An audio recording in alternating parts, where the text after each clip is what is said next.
What's going on, guys? MMA Professor here. I'm going to do a quick Strikeforce Carano vs. Cyborg predictions. But first, I'm going to need my drink. Yep.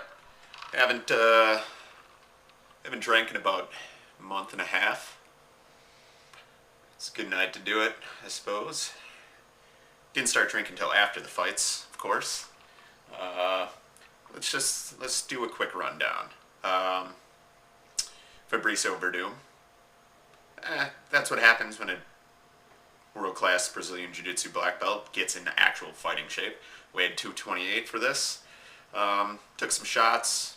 Eventually got it down to the ground. All he needed was one takedown. Sunk a guillotine. That's that. Gilbert Melendez looked pretty impressive. She'd have taken the fight on short notice, I know, but his takedown defense vastly improved. His hands clearly much better than Ishida's.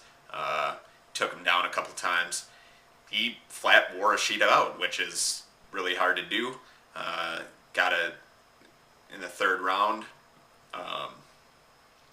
got it down to the ground, took his back, tried for a rear naked choke, didn't get it, and sunk his hooks in and just hit him in the head until the ref stopped it.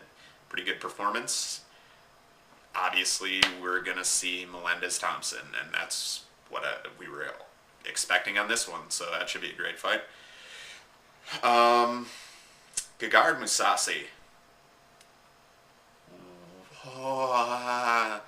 You need to make up a new word for how good that guy is, because I thought he would beat Babalu,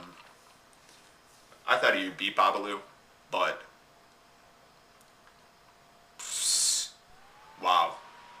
It's one of those you can't come up with words to describe how freaking awesome that performance was.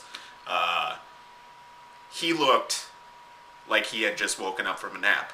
I mean, he has the Fedor essence right now, where he just comes in and was like, did Mousasi just fall asleep in the back and they just kind of like nudge him like, dude, you got to fight now. And he's like, oh, all right, let me do this. And he comes out and he just wrecks Babalu. Just wrecks him. He gets the trip takedown and a side mount, and I thought it would be a bad move for him to move up to 205, but apparently all it's done is increase his punching power. So good luck to everybody else at 205. I don't know. Strikeforce, the bad thing is that dominant performance. He's the champion. Who is he going to fight now? Who's he going to fight at 205? Somebody write down there who he's going to fight at 205 in Strikeforce, because I don't know. Nobody knows. I'd like to see him go up against a strong wrestler with a good chin. Please, Mousasi, please come to the UFC. I was fantasizing after this performance. It was just, things were just swirling around my head about the awesome matchups in the UFC for you. Just think about this. You can match Anderson Silva, Rampage, Rashad, Machida. Just ridiculous. Please come to the UFC. Please. Yeah. 24 years old. The dude's a wrecking machine. Wrecking machine. Anyways. The reason why I'm drinking, we're going to go to it. Gina Carano against Cyborg. Chase, Karsten, and Chris Fitch,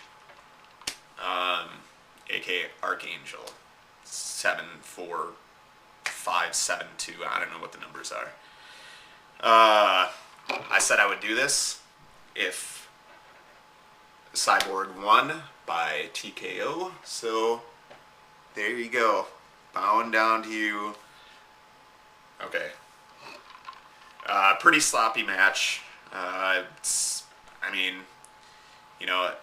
Carano was trying to control distance sometimes, but sometimes she was just getting into a firefight with her, and it was just, I don't know,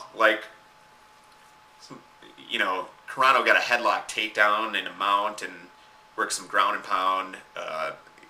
Obviously Cyborg. The thing here was jiu-jitsu. Jiu-jitsu. That's what it was. Way better on the ground. Way better on the ground. You can say the stand-up. I mean, for what it was, I mean, Carano was landing the more technical strikes. I don't know if Cyborg landed much. A couple leg kicks. Jiu-jitsu. I mean, she got out of mount. Carano didn't have it there. In the end of the round, she got in a half guard, postured up against the cage. Gina had her head against the cage. Looked exactly like Babalu Mousasi, basically, raining down punches. None of them. And while I will concede that it was a TKO, it was not a brutal TKO. I don't know what constitutes brutal to you. Clearly, you guys aren't. I don't know. I don't know the word to describe you guys, but brutal is not what that was. When somebody's covering up and none of the shots are really landing clean, they're landing on her arms, that's a positioning thing. And you can flame me all you want for that, but while I will concede that was a justified stoppage, it was a good victory. It was advantageous positioning on the ground. Gina's head against the cage. She couldn't go anywhere. Cyborg was stronger. Cyborg had better jiu-jitsu. I will not say that was brutal, ever. And you guys can kiss my ass. Chase can kiss my ass. Carson can kiss my ass. Chris Fitch can kiss my ass. All of you can kiss my ass. And Gina, I just want to say to you, if you need a hug, MMA Professor right here, right on YouTube. You got my contact information. I will fly out to Vegas and give you a hug. I have no qualms with that at all. I think it would be a good idea. I think you need a hug after that. You're an MMA fighter, but you're also a woman, very attractive woman, and hugs. I got them. I got them all day. Hugs. So, okay, looked like there was a lot of empty seats at Strikeforce. I don't know how many people were watching. UFC countered this with UFC 100, which I DVR'd, so I'm going to go watch some of the undercard fights, but it was okay. It was okay. Good Fedor promo. Fedor. He's coming. Watch your ass, because Fedor's coming. I know he's going to fight, but whoever it is, better cover their backside. Good stuff. All right, you guys, stay metal. Later.